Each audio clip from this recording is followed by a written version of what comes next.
akan ada kesaksian dari Pendeta Rusli Monoarfa ya. Ini seorang pemuka agama juga ya, yang pernah terjerat undang-undang penistaan agama. Ini nanti kita akan dengarkan ceritanya dan bagaimana dia berproses ya di dalam perjalanan undang-undang penistaan agama itu mulai dari awal hingga akhir mungkin ya. Waktu dan tempat untuk Pak Pendeta Rusli Monoarfa dipersilakan Pak. Baik, terima kasih atas kesempatan ini. Saya berharap suara saya bisa didengar dengan baik. Shalom untuk semuanya. Shalom. Ya, saya berterima kasih kalau diberikan waktu untuk memberikan kesaksian, pengalaman bagaimana saya mengalami dijerat dengan pasal 156A KUHP. Kisahnya, setelah saya jadi Kristen, maka saya aktif di Gereja Kristen Sulawesi Tengah untuk menyatakan kesaksian saya. Beberapa gereja mengundang saya, lalu saya bersaksi. Waktu itu di Poso, Sulawesi Tengah. Karena saya besar di sana, kami berasal dari Gorontalo, tapi saya lahir besar di Sulawesi Tengah dan besar di Poso. Nah, setelah saya jadi Kristen, saya bersaksi. Kemana-mana saya bersaksi dengan semangat cinta mula-mula. Yang saya saksikan adalah seperti Kisah Rasul pasal 4:12, tidak ada nama lain yang oleh nama itu kita diselamatkan. Sehingga saya mengambil tema utama adalah Yesus Tuhan dan Juru Selamat. Di luar Yesus tidak ada jaminan keselamatan. Tentu saya membandingkan dengan kehidupan saya yang lama. Apa dan mengapa saya jadi Kristen. Lalu setelah beberapa waktu kemudian saya meninggalkan Poso. Tetapi sebelum meninggalkan Poso ada saran dari pendeta di sana. Dia katakan kesaksianmu bagus. Tetapi kalau secara lisan kami tidak bisa mengingat secara lengkap. Maka disarankan buatlah secara tertulis. Maka atas saran itu saya pikir boleh juga nih saya menulis. Apa yang saya saksikan itu yang saya tulis. Yang tadinya saya lisan sekarang saya buat tertulis. Saya berikan kepada 3 pendeta. Jadi hasil tulisan itu ada kurang lebih 10 lembar ya, 10 halaman ya, HPS begitu. Lalu saya buat dalam 3 rangkap, saya berikan kepada 3 pendeta. Maka saya tinggalkan Poso dan saya berada di Manado. Tahun 92, setelah sekian lama berada di Manado, tahun 1992 Juli, saya pulang Poso. Saya pingin ketemu dengan orang tua, sudah kangen juga, dan juga teman-teman, bahkan kota Poso itu sendiri. Maka kehadiran saya di Poso difasilitasi oleh gereja untuk berpelayanan, berkhotbah, dan bersaksi, baik itu di ibadah minggu maupun juga dalam kegiatan kebaktian kebangunan rohani. Sampai satu saat, setelah saya kembali dari pelayanan atau KKR anak muda, pulang di tempat penginapan sudah ada polisi. Maka polisi mengatakan bahwa kamu harus ke kantor polisi dulu untuk diamankan. Kenapa? Mereka cerita bahwa disinyalir ada gerakan-gerakan dari ya ormas begitu atau ya kelompok-kelompok pemuda untuk melukai saya begitu, untuk menghindari hal-hal yang tidak diinginkan, maka saya diamankan. Lalu saya datang ke kantor polisi bukan masuk sel karena baru pengamanan. Saya bermalam di situ, lalu besoknya saya berhadapan dipanggil oleh Kapolres. Namanya Pak Jajan ya, seorang Jawa Barat yang luar biasa, orang Sunda yang sangat luar biasa menurut saya. Jadi saya dipanggil lalu kemudian dia beritahu bahwa dia baru serah terima dari Kapolres lama orang Manado, dan kepada beliau Karena pada saat itu kan bulan Juli itu hari ulang tahun Bayangkara kalau nggak salah. Maka dia katakan bahwa kasus pertama yang saya terima, laporan pertama yang saya terima adalah masalah kasusmu. Dan dia mendapatkan satu eksemplar risalah kesaksian saya yang berisi 10 halaman itu. Dia sudah membaca, ya, dan akhirnya dia katakan, sebenarnya ini kalau di Jawa tidak ada masalah. Cuma karena ini kota kecil, maka saya khawatir. Dia berkata begitu. Tetapi dia berbaik hati kepada saya. Dia katakan, sabar aja dan saya akan upayakan untuk kamu pulang. Karena saya minta saya pulang Manado aja, Pak. Dia bilang, oke, saya upayakan kamu pulang dengan alasan dilimpahkan ke Polda. Polda waktu itu Sulawesi Utara dan Tengah satu. Berkedudukan di Manado, namanya Polda Suluteng. Maka, oke, saya senang juga. Dalam persiapan untuk saya berangkat karena akan dikawal oleh anggota Polres, anggota polisi, saya tidak lagi di Polres, ya, saya sudah diizinkan kembali ke tempat penginapan dan saya memilih di rumah pastori, rumah pendeta di GKST Sion Poso. Dalam persiapan untuk berangkat dan akan dikawal oleh anggota polisi 2 orang, saya menerima telepon dari Kodim dan dari Intel Kodim. Mereka berkata bahwa sebelum saya berangkat nanti kamu kesini dulu ke kantor akan mendapatkan pengarahan. Oke, karena pengarahan saya datang. Tetapi sampai di kantor Kodim, saya sepertinya diintimidasi, ditakut-takutin, dan kemudian mereka berkata bahwa keputusan Kapolres kami batalkan. Anda harus menyelesaikan secara hukum. Nah, waktu itu saya dikait-kaitkan dengan mantan Bupati Poso, yang kebetulan orang Madura, tetapi kemudian menjadi Kristen.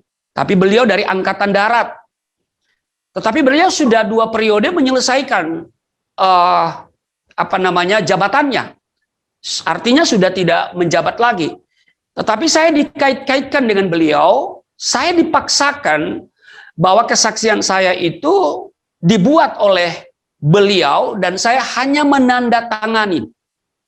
Loh, tentu saya menolak. Kenapa? Karena saya tidak pernah bertemu dengan mantan bupati itu, dan ini orang yang saya sangat hormati beliau. Saya tidak pernah ketemu sebelumnya. Saya menolak. Saya sangat menolak.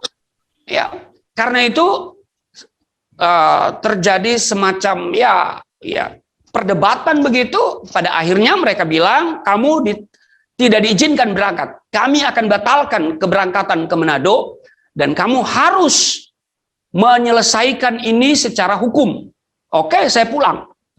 Besoknya saya mendapatkan surat penahanan. Dijemput oleh polisi, anggota polisi, lalu kemudian dimasukkan ke sel. Besoknya lagi saya ketemu sama Kapolres. Kapolres berkata, jujur Kapolres, dia sangat baik dengan saya. Dia bilang, saya kalah suara, maaf De Rusli. Kamu sabar aja. Saya kalah suara sama Muspida. Oh, rupanya ada tekanan. Lalu, ya mereka minta untuk menyelesaikan ini di pengadilan. Padahal, kalau 156A KUHP, itu tidak harus langsung diselesaikan secara pengadilan. Ada tindakan persuasif. Itu yang diupayakan. Gereja melalui majelis sinode sudah bertemu dengan Kapolres. Tetapi Kapolres lagi-lagi tidak bisa berbuat apa-apa. Karena yang ngotot, Komandan Kodim, kemudian Bupati, lalu kepala pengadilan, kepala kejaksaan, dan yang paling ngotot, di luar Muspida yang paling ngotot adalah kepala Departemen Agama. Oke, akhirnya setiap hari Kapolres memberikan saya kekuatan, semangat, ya setiap hampir 2 hari sekali dia panggil saya ke ruangannya ngobrol, dan dia bilang, kamu sabar, sabar, dan sabar, kita selesaikan aja secara hukum. Maka saya dijaga begitu ketat oleh Kapolres, dia katakan, kamu kalau di sel, kalau ada anggota polisi yang datang nanya, apa kasusmu, bilang saja, tanya sama komandanmu, ya, bilang tanya ke saya, sebagai Kapolres. Lalu kalau ada anggota saya yang kasih gini kamu, lapor ke saya. Artinya saya dijaga dengan baik. Tetapi tidak bisa lama. Beberapa kali perpanjangan, dan setelah pelimpahan ke kejaksaan, maka saya harus pindah ke rumah tahanan negara Poso. Apa yang terjadi? Diupayakan pada hari Jumat. Para petinggi rutan sedang sholat Jumat, saya sudah ditunggu oleh sipir.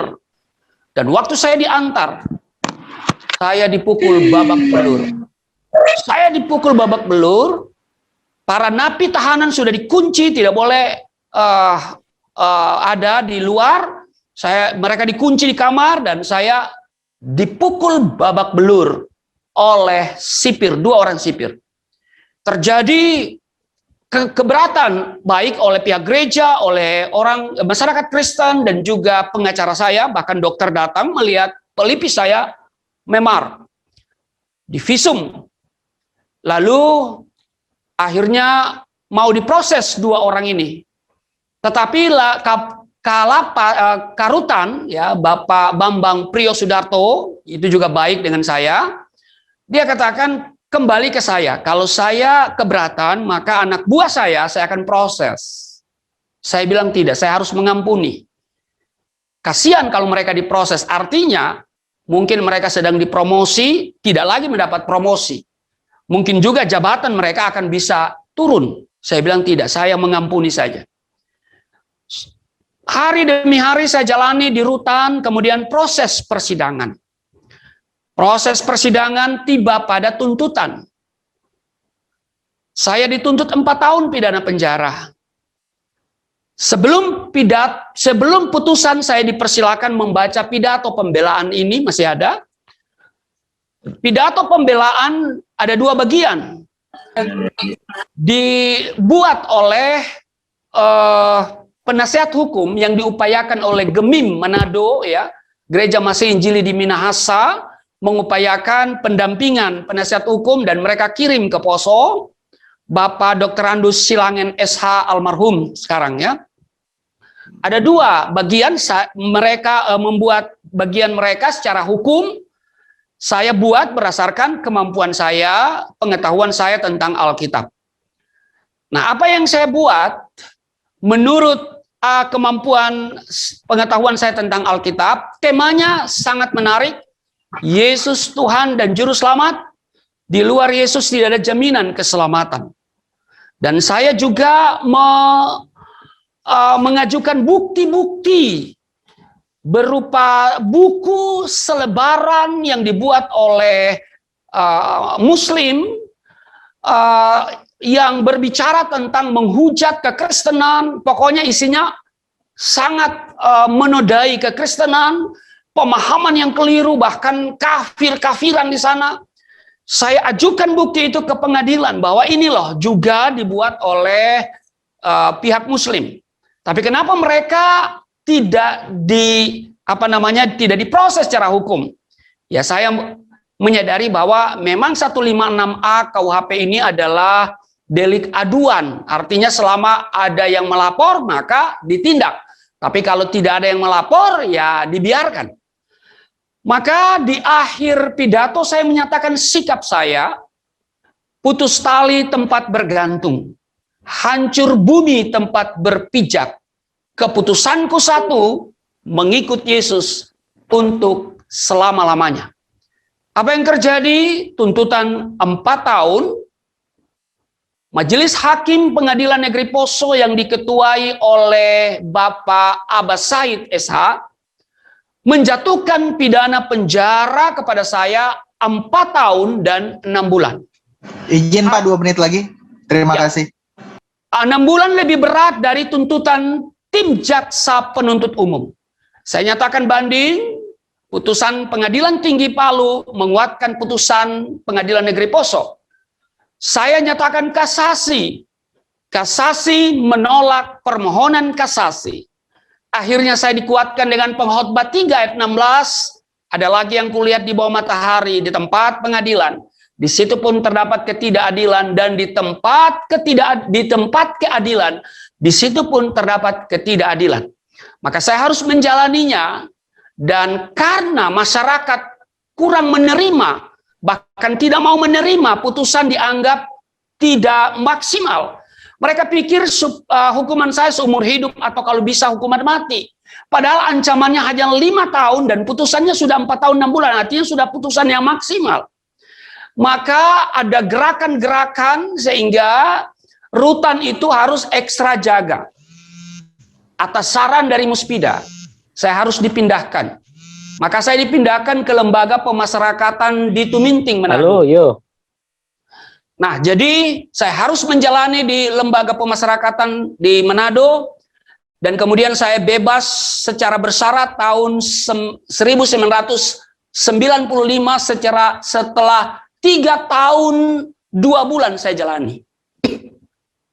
Nah, tanggapan saya melihat 156A KUHP ini adalah pasal karet yang tajam ke kelompok minoritas, tetapi tumpul kepada kelompok mayoritas.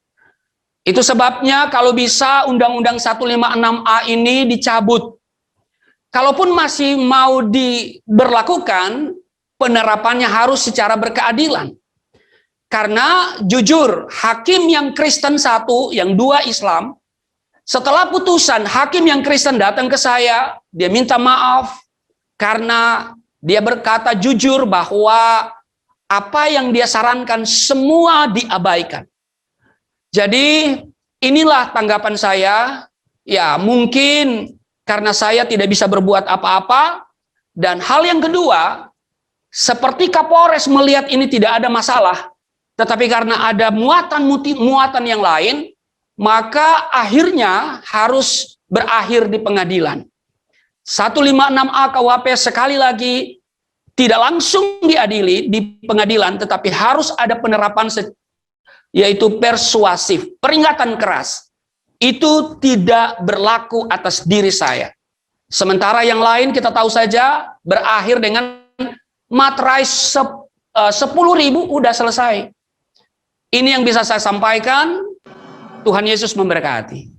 Baik, terima kasih. Itu tadi paparan dari Bapak Pendeta Rusli Monoarfa ya. Ini bersaksi mengenai dirinya yang pernah terjerat dan juga berproses untuk undang-undang penistaan agama. Terima kasih Pak sudah sedia boleh memberikan kesaksian.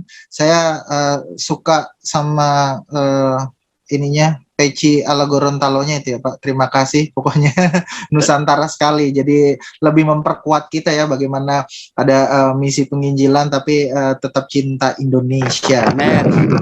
Baik, terima kasih itu Pak Pendeta Rusli Monoarfa. Saya dapat pesan dari pengurus, ada beberapa narasumber yang mungkin nanti akan berhalangan gitu ya, berhalangan tapi tetap hadir, tapi waktunya aja dia yang mundur. Saya akan langsung memberikan kesempatan ini, diperkenankan mungkin Bapak Pendeta Dr. Roni Mandang MTH sebagai Ketua Umum dari Persekutuan Gereja-Gereja dan Lembaga-Lembaga Injili di Indonesia atau PGLII. Jadi kita bisa ikut mendengarkan nih bagaimana pandangan dari seorang Ketua Umum dari PGLII yang akan juga memberikan ya pandangannya mengenai penerapan Undang-Undang Penistaan Agama yang berkeadilan gitu ya. Kalau sedikit saya pengalaman sama Pak Roni Mandang ketika saya liputan, umumnya memang Pak Roni Mandang ini bukan spesialisasi, tapi memang beliau fokus banget sama yang namanya Indonesia Timur. Mungkin nanti ada kaitan dengan Papua atau apa seperti itu, mungkin Pak Roni nanti boleh sedikit menginformasikan. Waktu dan tempat dipersilakan Bapak Pendeta, silakan. Ya, terima kasih Bung Daniel dan Pak Rusli, Pak Mardani, Pak Sri Igusti Ngurah Arya, Bapak-Bapak penanggap dan para peserta yang saya kasih di dalam Kristus. Tema yang diberikan pada saat ini memang berkaitan dengan pertemuan yang saat ini juga sebenarnya barusan saya keluar, yaitu dengan Pusat Studi Agama Demokrasi Paramadina. Percakapan di seputar soal PBM dengan implikasinya yang beragam. Nah, pada saat ini ketika disebutkan tentang penerapan undang-undang penistaan agama yang berkeadilan, maka yang pertama ingin saya sampaikan bahwa yang berkeadilan itu di negeri ini sama sekali tidak ada. Dari kesaksian Pak Rusli kita sudah bisa tahu hal ini terjadi secara merata, secara khusus di wilayah-wilayah yang sekarang kita kenal dengan intolerannya semakin tinggi. Nah, kalau kita kemudian Bung Rusli bertanya apa yang dimaksud dengan penodaan agama, mendefinisikannya ini tidak mudah dari secara bahasa yang baku pun juga saya kira implementasinya terlalu luas. Dari sisi KUHP maupun Undang-Undang Nomor 1 PNPS tahun 1965 sangat sulit untuk mendefinisikan tentang penodaan agama. Yang kedua adalah bagaimana sebenarnya membuktikan bahwa suatu penodaan agama itu benar-benar sedang melanggar KUHP 156A. Pada bagian yang mana sebenarnya penodaan agama itu? Kalau saya dengar kesaksian Pak Rusli, ketika kita ingin menyebutkan keyakinan kita, dianggap juga itu sebagai penodaan agama bagi yang lain. Saya punya pengalaman Bung Rusli ketika menjadi ketua Persekutuan Doa Matraman Dalam di paruh tahun 70-an. Di sana kami membuat sebuah garasi dari satu keluarga di pinggir sungai untuk tempat ibadah pemuda Karang Taruna. Saya menghimpun anak-anak Karang Taruna yang selama itu narkotika, sekarang disebut narkoba, untuk bisa hidup di dalam Kristus. Tetapi pada hari Jumat ada sekelompok orang yang datang dan menghancurkan tempat ibadah kami dan saya harus berurusan ke polisi. Dan di sana ada tokoh-tokoh masyarakat, saya tanya yang pertama alasan kenapa tempat ibadah buat pemuda supaya tidak narkotika, supaya tidak berkelahi, karena Matraman Dalam pada waktu itu tahun 70-an itu sangat marak dengan obat-obatan dan perkelahian. Mereka menjawabnya, kami adalah tokoh masyarakat dan ini telah meresahkan. Nah, kata meresahkan ini kemudian saya renungkan sampai pada hari ini, apa hubungannya meresahkan warga dengan penistaan agama? Sehingga kalau ini kemudian dianggap sebagai tema kita adalah penerapan undang-undang penistaan agama yang berkeadilan, saya kira sama sekali tidak ada. Kita masih ingat bagaimana Ibu Meliana yang memprotes soal TOA itu pun juga harus berurusan dengan penistaan atau penodaan agama. Bung Daniel, kalau kita melihat di KUHP dan pasal 1 khususnya di ayat yang pertama, satu perbuatan tidak dapat dipidana kecuali berdasarkan kekuatan dan ketentuan perundang-undangan pidana yang telah ada.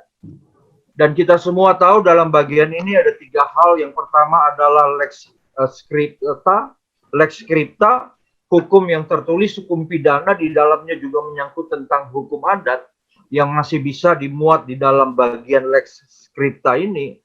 Yang kedua adalah filosofi dari pasal 1 ini adalah non-retroaktif. Nah, ini menggambarkan tentang hukum pidana yang tidak berlaku secara surut. Tetapi yang ketiga yang saya kira inilah yang dimaksudkan dengan yang berkeadilan, ya disebut dengan non-analogi. Bagaimana kita menerjemahkan teks-teks dari KUHP misalnya di 156A hanya berdasarkan tafsir-tafsir dari warga setempat, lingkungan setempat, ada orang yang merasa resah, yang terganggu, lalu mereka menyebutkannya kita telah menodai keyakinan mereka, agama mereka, dan seterusnya. Tadi dalam pembicaraan dengan Pusat Paramadina, saya mengatakan ketika kita coba bicara soal PBM 2 Menteri tahun 2006, sebenarnya kita juga sedang terusik dengan adanya rancangan undang-undang kerukunan umat beragama yang kemudian berubah menjadi rancangan undang-undang perlindungan umat beragama. Sudah di prolegnas dan menempati posisi 111. Saya kira kalau ini kemudian menjadi atau dibawa voting di DPR, disetujui, PBM tidak berlaku lagi. Di dalam RUU PUB dikatakan bahwa ada bab-bab yang bicara tentang sanksi, larangan-larangan, sehingga dilarang kita menceritakan keyakinan kita kepada orang yang telah beragama, berkeyakinan yang lain dengan kita, dan seterusnya.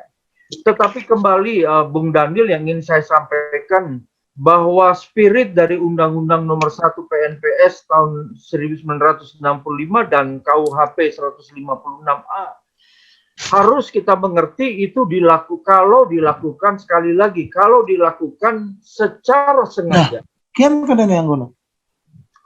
Kalau tidak dilakukan secara sengaja, saya kira ini tidak bisa kemudian disebut sebagai pelanggaran. Yang kedua adalah di muka umum. Kata di muka umum ini, apakah ini di KKR, apakah ini melalui media sosial sekarang ini juga menjadi rancu. Yang ketiga adalah menceritakan, menganjurkan, atau coba memberikan dukungan kepada keyakinan kita agar orang lain menjadi percaya. Melakukan yang keempat, melakukan kegiatan keagamaan yang menyerupai kegiatan keagamaan dari agama itu. Dan yang kelima adalah penafsiran dari kegiatan yang menyimpang dari pokok-pokok ajaran. Kalau saya Kristen, saya mengajar bukan yang Kristen, maka itu menjadi penodaan agama. Tetapi Ibu Bapak sekalian, sebenarnya KUHP ini harus kita mengerti yang 156A, kalau itu memang sengaja untuk menjelekkan, melakukan provokasi, saya kira itu perlu kemudian dibawa ke proses hukum.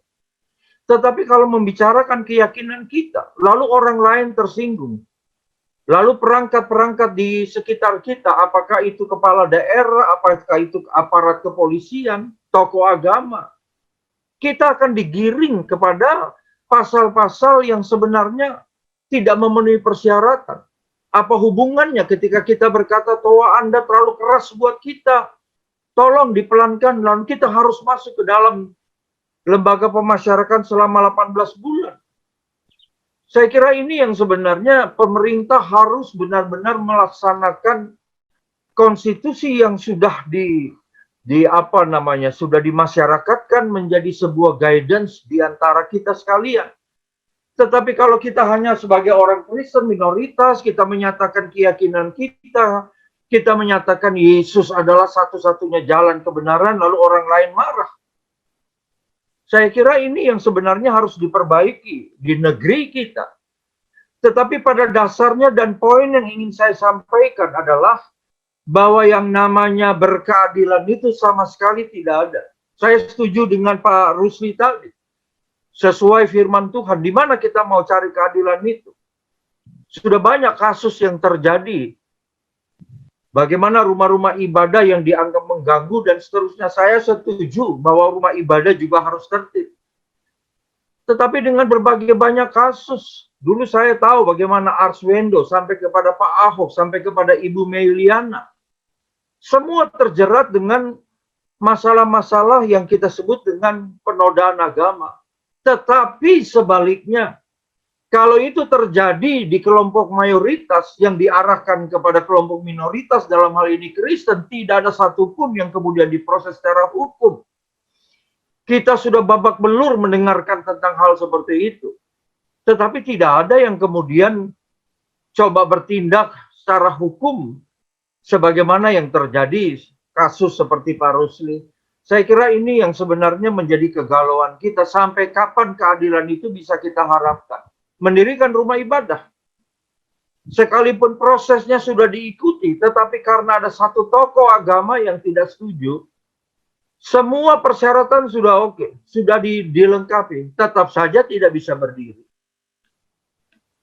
Saya kira demikian dulu dari saya, Bung Daniel, karena apa yang kita bicarakan semua pasti yang ada di di pertemuan Zoom meeting ini tahu bahwa keadilan itu sangat jauh kepada kelompok minoritas. Terima kasih, Tuhan Yesus berkati. Pidato pembelaan atau pledoi, lampiran kutipan pledoi dibacakan pada tanggal 12 Januari 1993 di Pengadilan Negeri Poso. Salam sejahtera di dalam kasih Tuhan Yesus Kristus. Pertama-tama saya mengucapkan puji syukur kehadirat Allah Bapa di surga, pencipta alam semesta, serta yang memeliharanya dan yang tidak pernah meninggalkan perbuatan tangannya, kekal selama-lamanya sampai selama-lamanya. Itulah Allah yang saya kenal di dalam Yesus Kristus, yang adalah satu-satunya Tuhan dan Juru Selamat, dan bahwa di luar Dia tidak ada jaminan keselamatan. Dan tak lupa pula, saya mengucapkan banyak terima kasih kepada Bapak Hakim Ketua dan Hakim Majelis yang terhormat atas segala kesempatan yang diberikan kepada saya untuk menyampaikan tanggapan dan pembelaan ini, dan juga atas segala perhatian serta pikirannya selama sidang pengadilan ini berlangsung.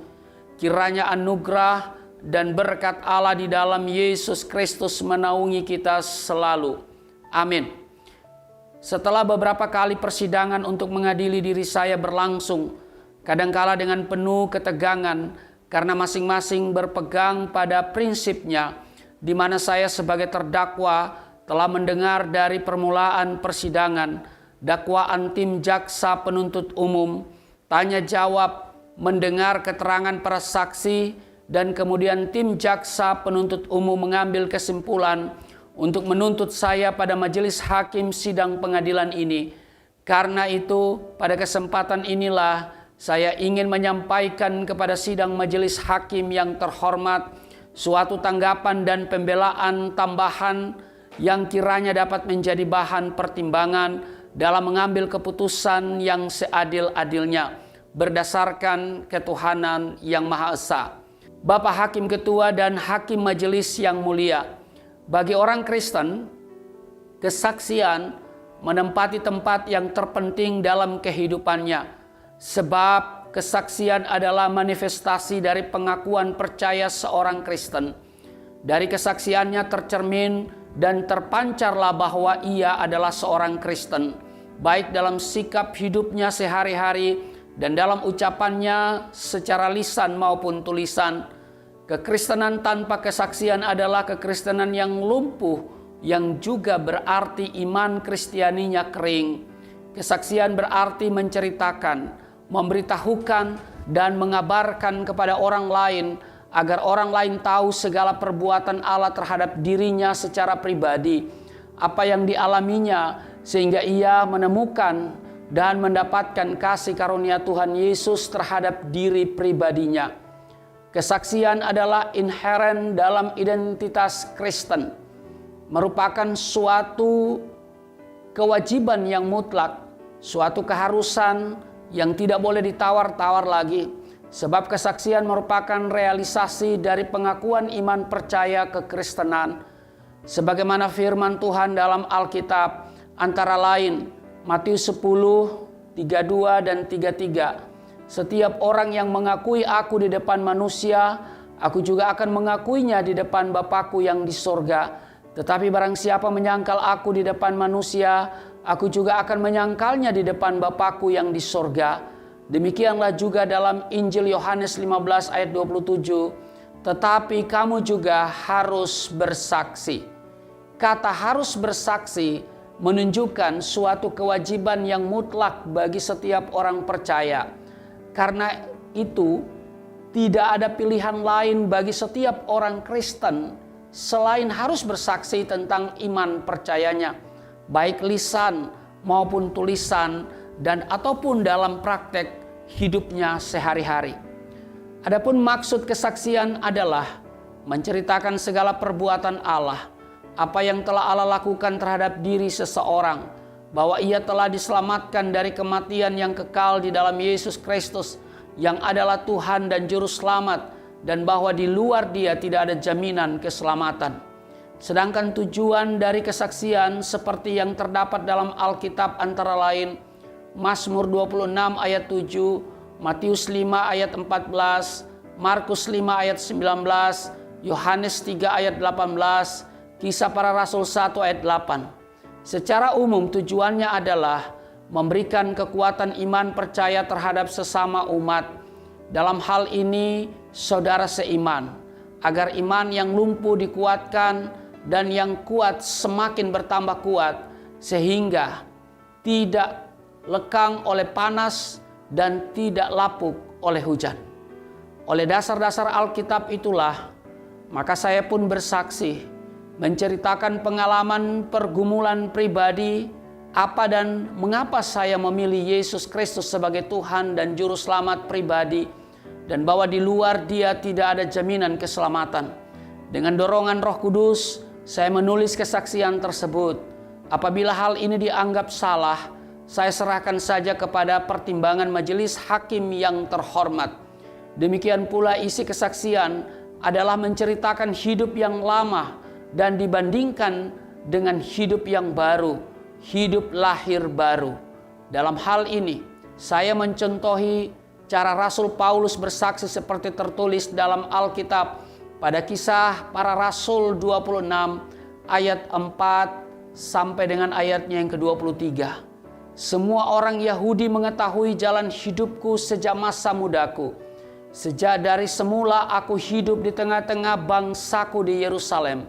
Sudah lama mereka mengenal aku, dan sekiranya mereka mau, mereka dapat memberi kesaksian bahwa aku telah hidup sebagai seorang Farisi menurut mazhab yang paling keras dalam agama kita.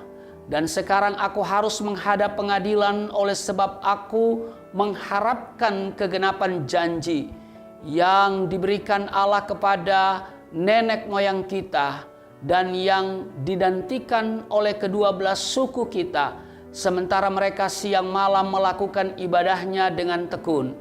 Dan karena pengharapan itulah, ya Raja Agripa, aku dituduh orang-orang Yahudi, mengapa kamu menganggap mustahil bahwa Allah membangkitkan orang mati? Bagaimanapun juga, aku sendiri pernah menyangka bahwa aku harus keras bertindak menentang nama Yesus dari Nazaret. Hal itu kulakukan juga di Yerusalem. Aku bukan saja telah memasukkan banyak orang kudus ke dalam penjara setelah aku memperoleh kuasa dari imam-imam kepala, tetapi aku juga setuju jika mereka dihukum mati. Dalam rumah-rumah ibadat, aku sering menyiksa mereka dan memaksanya untuk menyangkal imannya, dan dalam amarah yang meluap-luap, aku mengejar mereka bahkan sampai ke kota-kota asing. Dan dalam keadaan demikian, ketika aku dengan kuasa penuh dan tugas dari imam-imam kepala sedang dalam perjalanan ke Damsyik, tiba-tiba, ya Raja Agripa, pada tengah hari bolong aku melihat di tengah jalan itu cahaya yang lebih terang daripada cahaya matahari turun dari langit meliputi aku dan teman-teman seperjalananku. Kami semua rebah ke tanah dan aku mendengar suatu suara yang mengatakan kepadaku dalam bahasa Ibrani, "Saulus, Saulus, mengapa engkau menganiaya aku? Sukar bagimu menendang ke gala rangsang." Tetapi aku menjawab, "Siapa engkau Tuhan?" Kata Tuhan, "Akulah Yesus yang kau aniaya itu. Tetapi sekarang bangunlah dan berdirilah. Aku menampakkan diri kepadamu untuk menetapkan engkau menjadi pelayan dan saksi tentang segala sesuatu yang telah kulihat daripadaku dan tentang apa yang aku perlihatkan kepadamu nanti. Aku akan mengasingkan engkau dari bangsa ini dan dari bangsa-bangsa lain, dan aku akan mengutus engkau kepada mereka untuk membuka mata mereka supaya mereka berbalik dari kegelapan kepada terang dan dari kuasa iblis kepada Allah, supaya mereka oleh iman mereka kepadaku memperoleh pengampunan dosa dan mendapat bagian dalam apa yang ditentukan untuk orang-orang yang dikuduskan. Sebab itu ya Raja Agripa, kepada penglihatan yang dari sorga itu tidak pernah aku tidak taat, tetapi mula-mula aku memberitakan kepada orang-orang Yahudi di Damsyik, di Yerusalem, dan di seluruh tanah Yudea, dan juga kepada bangsa-bangsa lain, bahwa mereka harus bertobat dan berbalik kepada Allah, serta melakukan pekerjaan-pekerjaan yang sesuai dengan pertobatan itu. Karena itulah orang-orang Yahudi menangkap aku di bait Allah dan mencoba membunuh aku. Tetapi oleh pertolongan Allah, aku dapat hidup sampai sekarang dan memberi kesaksian kepada orang-orang kecil dan orang-orang besar. Dan apa yang kuberitakan itu tidak lain daripada yang sebelumnya telah diberitahukan oleh para nabi dan juga oleh Musa, yaitu bahwa Mesias harus menderita sengsara dan bahwa ia adalah yang pertama yang akan bangkit dari antara orang mati, dan bahwa ia akan memberitakan terang kepada bangsa ini dan kepada bangsa-bangsa lain. Bapak Hakim Ketua dan Hakim Majelis yang terhormat, saya pun merasa menceritakan hidup yang lama dan dibandingkan dengan kehidupan yang baru, menyangkut keberadaan saya ketika masih beragama Islam. Hal ini tidak bermaksud menghina atau menjelekkan, apalagi mencemarkan dan menodai agama Islam. Sebab saya hanya menceritakan atau menyaksikan inilah hidup saya dulu dan sekarang. Dalam menceritakan atau menyaksikan, baik tulisan maupun lisan, adalah intern jemaat Kristen dalam ruang lingkup kebaktian ibadah Kristen. Sesama umat percaya kepada Yesus Kristus sebagai Tuhan dan Juru Selamat, dan bahwa di luar Dia tidak ada jaminan keselamatan. Bukan di lapangan terbuka, di depan umum, tetapi sekali lagi di tempat ibadahnya orang-orang Kristen.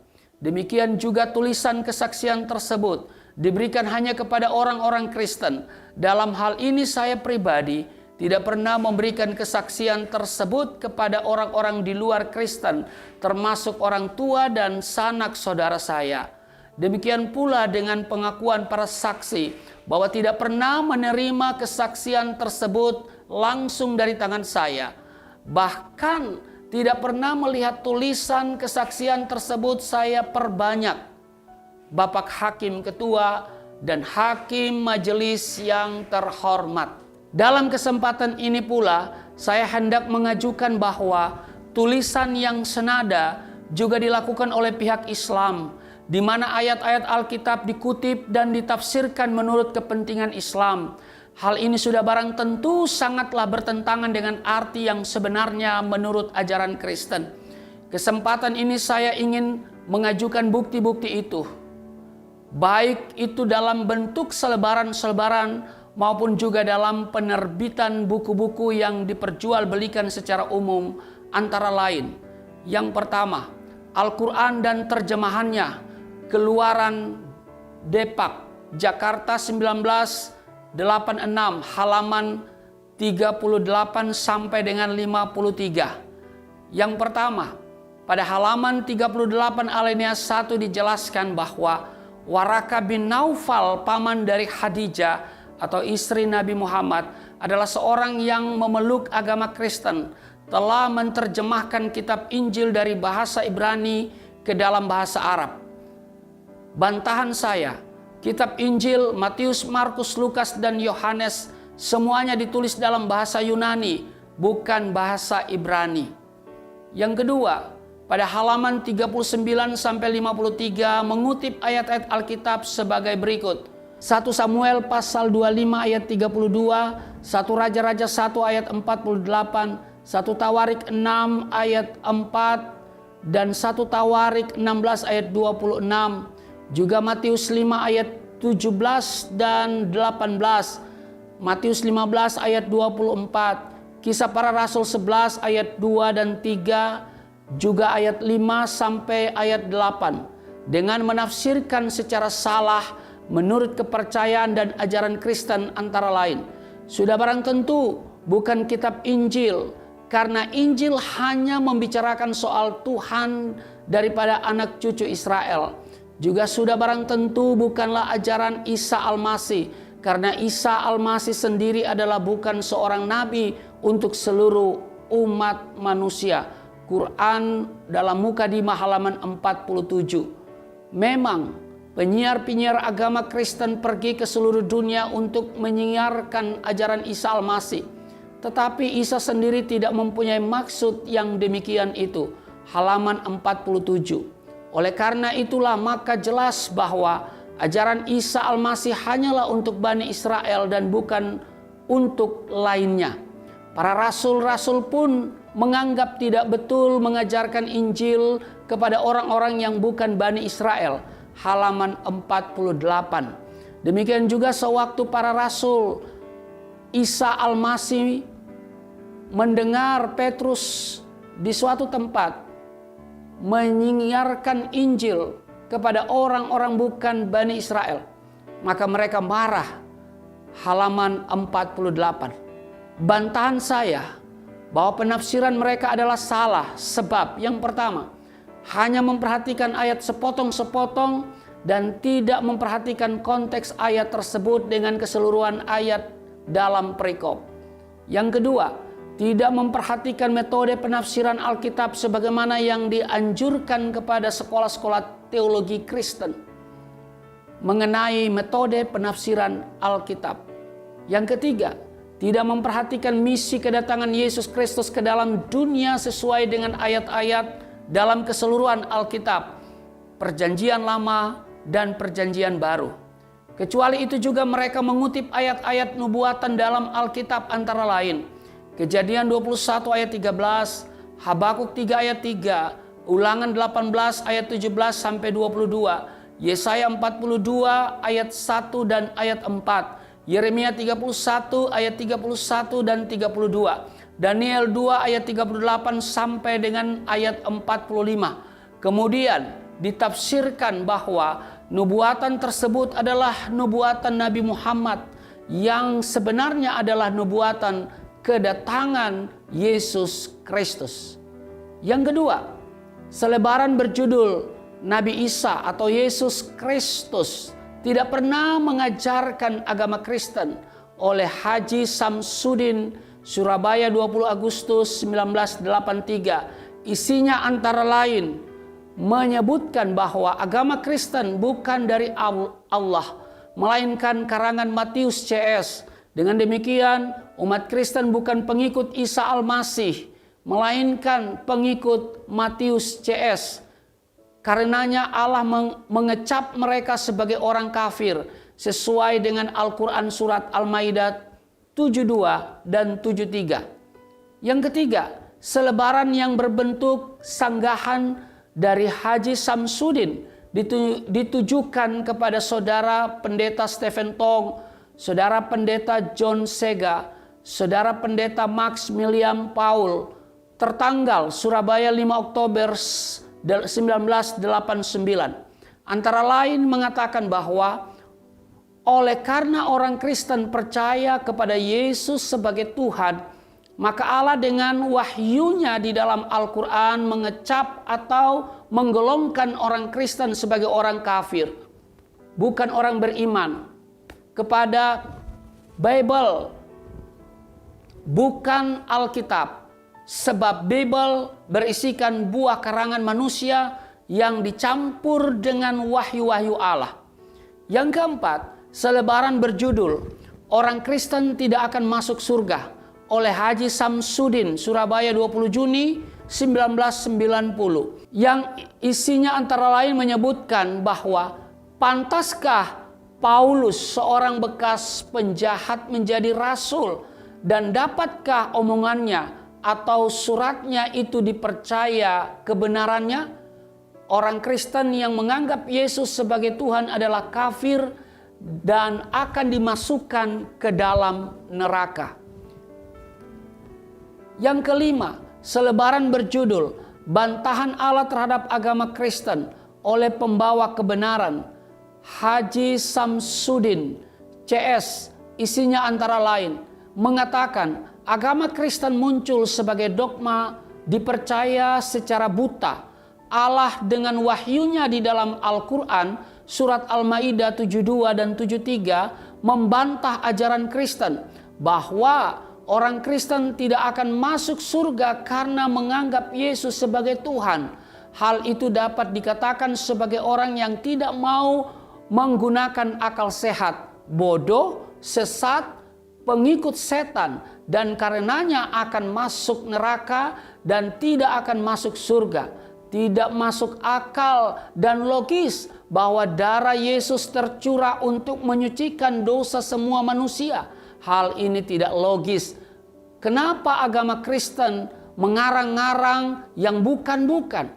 Bahwa Allah itu nama Tuhan menurut agama Islam, yang artinya Tuhan yang Maha Esa, bukan Tuhan Trinitas dan bukan ajaran Kristen. Karena itu adalah suatu kebohongan apabila agama Kristen juga menyebut Allah untuk Tuhan, sebab kata Allah hanya terdapat dalam ajaran agama Islam, artinya Tuhan yang Maha Esa.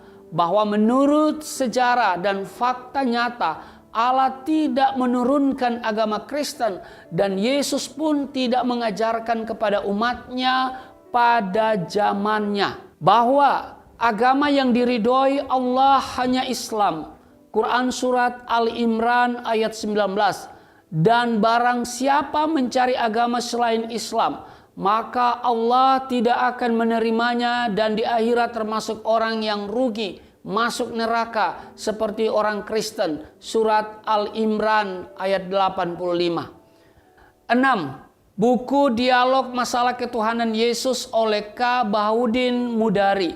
Buku ini menghantam dogma atau isi kepercayaan Kristen yang paling asasi, yaitu pribadi Yesus Kristus selaku juru selamat, melalui suatu dialog halus dengan orang Kristen awam tentang ajaran Kristen yang berdasar pada Alkitab, yang pada akhirnya orang Kristen tersebut masuk Islam.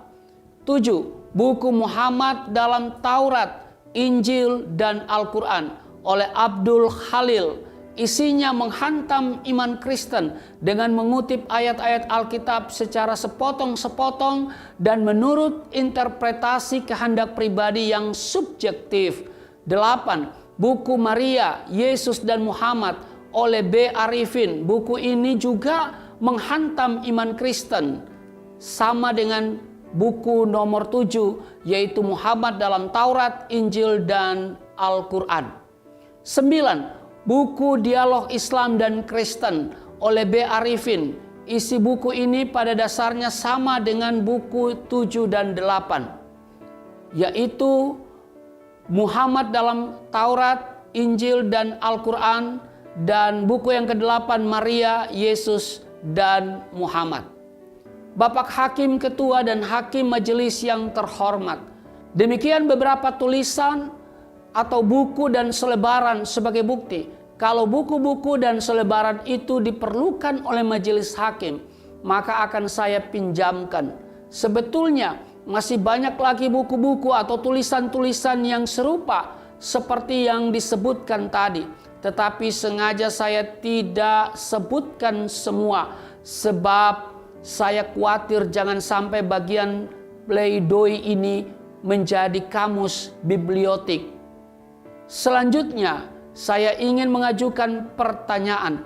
Mengapa beliau-beliau ini atau pengarang tulisan-tulisan tersebut tidak diganggu gugat, apalagi sampai ditahan dan disidangkan seperti saya? Sedangkan tulisan-tulisan tersebut disebarluaskan dan penafsiran mereka menurut ajaran Kristen sudah jelas bertentangan dengan arti yang sebenarnya menurut teologi dan iman Kristen. Apakah dikarenakan orang-orang Kristen tidak mengadakan reaksi terhadap mereka sehingga mereka tidak dituduh menodai agama Kristen yang akan dikenakan pasal 156A KUHP? Bapak Hakim Ketua dan Majelis Hakim yang terhormat, bagi saya pribadi, Saya tetap menghargai usaha-usaha yang dilakukan oleh para penulis buku ataupun selebaran yang disebutkan di atas, sekalipun saya tidak sependapat dengan isinya, tetapi menghargai kebebasan mereka sebagai pengisian kebebasan mimbar. Sebab kebebasan mimbar bukan saja terbatas di dalam bidang sosial politik, bukan hanya di bidang sains, tetapi juga dalam segala lapangan, termasuk dalam dunia teologi, dalam agama dan keyakinan. Bebas untuk meneliti, mempelajari sesuatu agama dan menemukannya, serta mengumumkan hasil penemuannya. Bagi saya, tulisan-tulisan yang dibuat oleh pihak Islam tersebut adalah biasa dan menjadi wajar sebab dipandang dari kacamata Islam. Dengan sendirinya tidak akan sama dengan pandangan Kristen. Sebab apabila sama, sudah marang tentu akan menjadi percaya kepada Yesus Kristus sebagai Tuhan dan Juru Selamat, dan bahwa di luar Yesus Kristus tidak ada jaminan keselamatan. Kadangkala saya berpikir, kenapa kita terlalu takut atau setidak-tidaknya terlalu peka dalam menghadapi urusan agama? Bukankah Tuhan memberikan manusia kebebasan berpikir, namun sering manusia membatasi eksistensi Allah di dunia ini dengan menganggap segala sesuatu serba mutlak, serba otomatis, sehingga kitab suci dianggap maskot atau jimat yang tabu diselidiki. Inilah cara berpikir yang statis, yang risih, yang membawa manusia bukan pada perkembangan kemajuan. Tradisi ini nampaknya lebih kuat hingga kini. Bapak Hakim Ketua dan Hakim Majelis yang mulia, mengenai risalah kesaksian saya seharusnya dilihat dalam proporsi yang sebenarnya. Bahwa risalah kesaksian saya adalah inherent dalam teologi Kristen, sudah barang tentu dipandang dari kacamata iman Kristen yang merupakan latar belakang perpindahan saya dari agama Islam ke agama Kristen. Sehingga tulisan tersebut tidaklah dilihat sebagai penghinaan kepada agama Islam, sebab itu tidak lebih merupakan suatu pernyataan dan kebulatan tekad saya untuk menjadi pengikut Kristus yang sejati. Mengenai keterangan para saksi, saya bagi menjadi dua bagian, yakni saksi dari pihak gereja dan dari pihak Islam. Saya tidak akan memberi komentar secara satu persatu dan lebih jauh. Pada kesempatan ini, saya akan memberi komentar terhadap beberapa poin yang saya rasa perlu. Yang pertama, saksi dari pihak gereja, secara khusus saksi pendeta Hande. Apabila saksi tidak menyukai cara kesaksian saya, kenapa saya justru diundang untuk bersaksi di gerejanya? Bahkan sampai 3 kali saya diundang untuk berkhotbah dan bersaksi. Lagi pula saya bukan bertugas di klasisnya. Saksi mengatakan bahwa ada keresahan yang terjadi. Hal ini kurang jelas di mana letak keresahan tersebut. Sementara saksi sendiri tidak dapat mengingat dan mengungkapkan dikala sedang diperiksa hakim majelis dalam persidangan tanggal 22 Desember 1992 yang lalu. Statement mana yang mengakibatkan keresahan? Kalaupun terjadi keresahan, sudah barang tentu saksi berhak menyetop khotbah dan kesaksian saya. Sebab saksi sebagai pendeta atau ketua majelis atau gembala pada gereja tersebut. Paling tidak saksi dapat memberikan nasihat pada saya dan tidak lagi mengundang saya untuk berikutnya. Tetapi justru sebaliknya, hal ini tidak ada reaksi apapun dari saksi. Reaksi itu ada setelah saksi diperiksa untuk menjadi saksi. Dapat saya duga bahwa saksi memberi keterangan karena takut dan juga tidak konsekuen sebagai seorang pendeta. Yang kedua, saksi ahli dari Departemen Agama. dan Majelis Ulama Indonesia Kabupaten Poso. Untuk saksi ini hanya beberapa poin yang akan saya beri komentar, yaitu: 1. Latar belakang saya ketika masih beragama Islam menganggap Kristen adalah kafir. Hal ini adalah merupakan didikan orang tua yang mungkin beraliran sunnah wal jamaah, tetapi mungkin juga mewarisi paham teologi Khawarij yang menganggap bahwa di luar Islam adalah kafir. Yang kedua, saya dapat dikategorikan orang antikristus. Ini adalah sikap saya ketika beragama Islam, sebab saya tidak menerima dan menyangkal Yesus sebagai Tuhan dan Juru Selamat.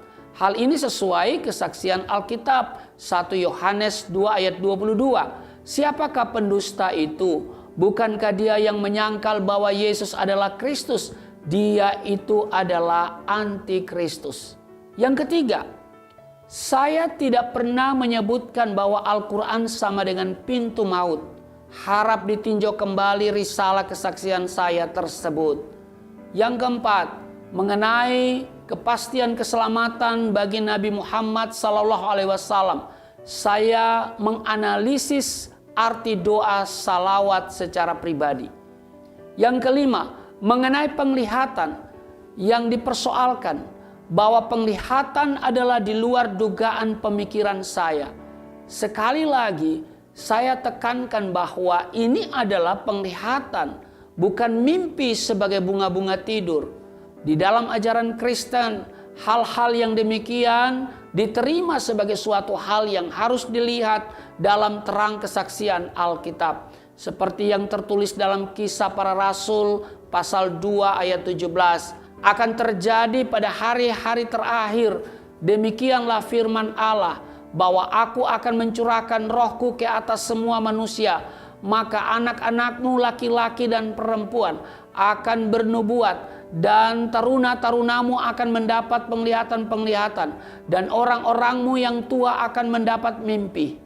Apa yang tertulis dalam Alkitab tersebut akan tetap dan masih akan terjadi di dunia modern ini. Tentu di sini tidak semua penglihatan dan mimpi. Tentu yang dapat membangkitkan rasa percaya kepada Yesus Kristus sebagai Tuhan dan Juru Selamat, dan bahwa tidak ada jaminan keselamatan di luar Yesus Kristus. Sebab dalam sejarah penyelamatan Allah kepada manusia juga menggunakan sarana penglihatan dan mimpi sebagai salah satu cara pernyataannya dalam kehendak bebasnya. Bapak Hakim Ketua dan Hakim Majelis yang mulia, saya tidak akan berpolemik apalagi berapologet mengenai dogma, sebab pada dasarnya masing-masing punya kelemahan dan kelebihannya. Lagi pula di sini bukan tempatnya, apalagi saya masih dalam tahap belajar, seperti bahasa ironis dari saksi Muslim. Menurut saya, tidak ada manusia di bawah kolong langit ini yang sempurna pengetahuannya. Tidak ada manusia di bawah kolong langit ini yang maha tahu. Semua manusia selama hidupnya dalam proses belajar. Saya yang awam di bidang hukum, yang banyak kekurangan, sangat berawas-awas dalam hukum. Menyerahkan semuanya ini demi keadilan berdasarkan Tuhan yang Maha Esa kepada majelis hakim yang terhormat untuk mempertimbangkan seadil-adilnya. Sebab adalah suatu keharusan bagi setiap orang Kristen untuk taat kepada pemerintah, di mana hukum dan pengadilan termasuk di dalamnya. Seperti tertulis dalam Alkitab surat Rasul Paulus kepada jemaat di Roma pasal 13 ayat 1, tiap-tiap orang harus takluk kepada pemerintah yang di atasnya, sebab tidak ada pemerintah yang tidak berasal dari Allah, dan pemerintah-pemerintah yang ada ditetapkan oleh Allah. Saya sebagai seorang pencari keadilan, dan pada tempatnya lah di pengadilan ini, saya akan mendapatkan keadilan melalui majelis hakim yang terhormat. Terdorong pula sebagai orang Kristen, saya harus taat pada hukum. Maka saya menyerahkan penilaian ini kepada hakim majelis yang terhormat. Sebab mungkin saya secara iman percaya kesaksian yang saya tulis itu tidak salah. Namun di mata hukum dianggap bersalah. Hal ini saya serahkan saja kepada hakim majelis yang terhormat untuk mempertimbangkan seadil-adilnya. Melihat kenyataan bahwa risalah kesaksian saya sampai ke tangan kaum muslim, saya turut menyesalkan kejadian itu. Betul-betul kejadian ini membuat saya seperti memakan buah simalakama. Ditelan ayah mati, tidak ditelan ibu mati. Saya sangat menyesalkan kejadian ini, dan apa boleh buat, saya harus memilih salah satu, ibu atau ayah yang harus mati. Ini hanya kiasan.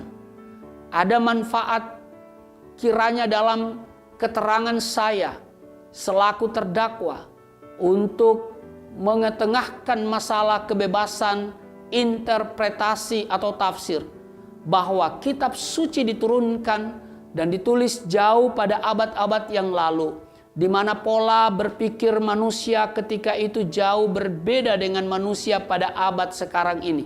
Sedangkan kitab suci itu adalah pedoman manusia yang beragama, yang harus dicernakan sesuai dengan manusia pada zamannya masing-masing. Karena itu berkembanglah interpretasi-interpretasi atau tafsiran-tafsiran mengenai kitab suci sesuai dengan manusia yang menafsirkan dan berada pada zaman dan kepentingannya. Sedangkan agama itu sendiri adalah sangat individual, menjadi sangat pribadi bagi setiap pengadutnya. Sudah barang tentu berkembang pula tafsir-tafsir interpretasi secara pribadi untuk dihayati dan dimiliki menjadi milik pribadi bagi si pemilik agama di dalam menyebarkan kitab suci agama tersebut. Karena tidak ada alasan yang mutlak dan a priori menyalahkan pengertian dan pemahaman orang lain. Sebagai makhluk yang bersifat nisbi, pengertian dan pengetahuan manusia tidak mungkin sampai menjangkau dan menangkap agama sebagai doktrin kebenaran secara tepat dan menyeluruh. Dengan demikian, apabila seseorang penganut agama mengadakan perkosaan agama, yang ada dalam pikirannya adalah agamanya sendiri.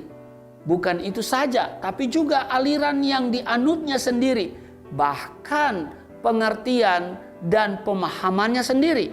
Oleh sebab itu, pengertian dan pemahamannya tentang agama jelas bukan agama itu sendiri. Dan karena itu tidak ada alasan untuk secara mutlak dan a priori menyalahkan pengertian dan pemahaman orang lain.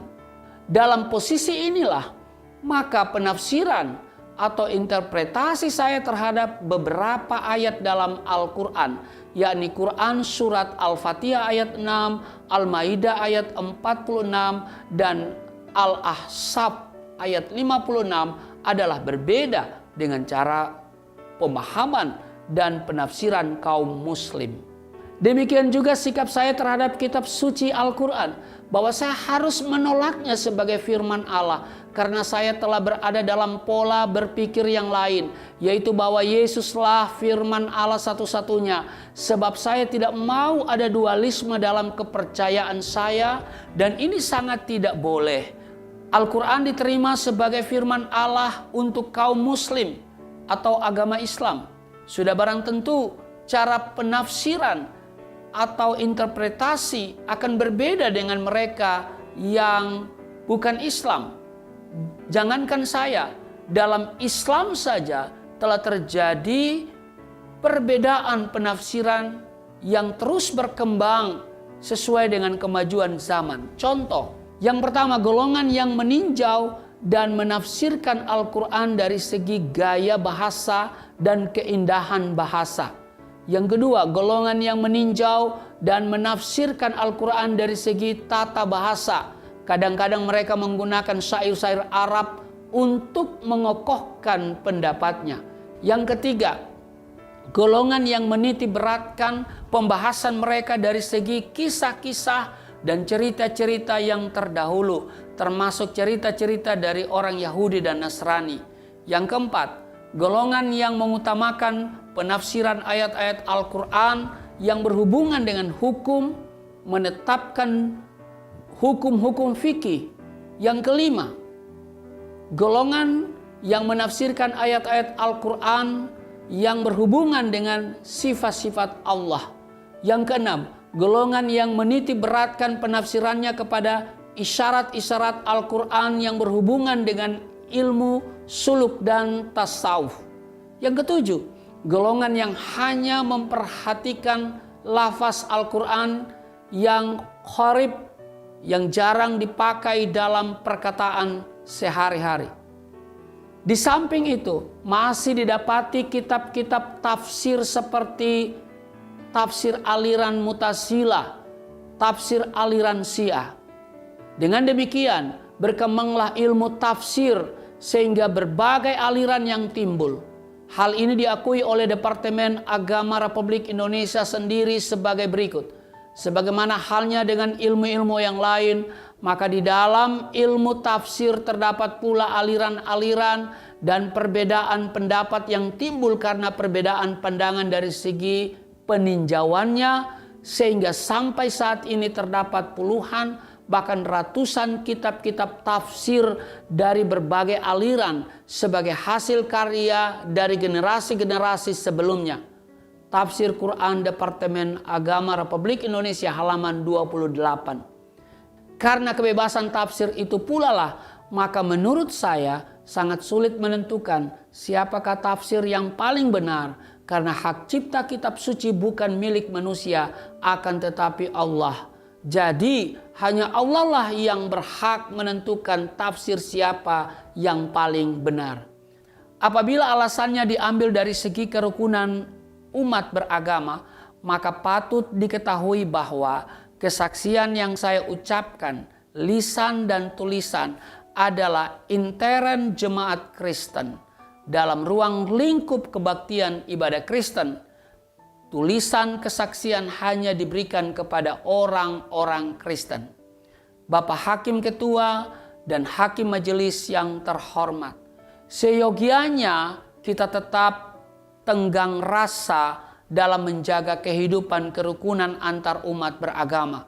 Dalam persamaan dan perbedaan itulah kita tetap menjaga keutuhan, kesatuan, dan persatuan bangsa Indonesia yang kita cintai ini. Terkecuali kesaksian saya menerima Yesus Kristus sebagai Tuhan dan Juru Selamat, dan bahwa di luar Yesus Kristus tidak ada jaminan keselamatan, itu tetap dan tidak akan pernah berubah. Sikap dan keteguhan hati saya kepada Yesus Kristus sudah bulat dan tidak tergoyahkan. Sekalipun putus tali tempat bergantung, hancur bumi tempat berpijak, keputusan saya tetap untuk selama-lamanya. Sebab Yesus Kristus adalah Tuhan dan Juru Selamat, dan bahwa di luar Yesus Kristus tidak ada jaminan keselamatan. Tanggapan dan pembelaan ini dengan rendah hati saya sampaikan kepada Bapak Hakim Ketua dan Hakim Majelis agar memperoleh pertimbangan hukum yang sungguh-sungguh menuju terciptanya suatu keputusan yang seadil-adilnya. Kiranya Allah Bapa memberikan hikmat kepada kita semua, dan oleh kasih karunia Tuhan Yesus Kristus dalam persekutuan oleh Roh Kudus memberkati kita semua. Amin. Terima kasih.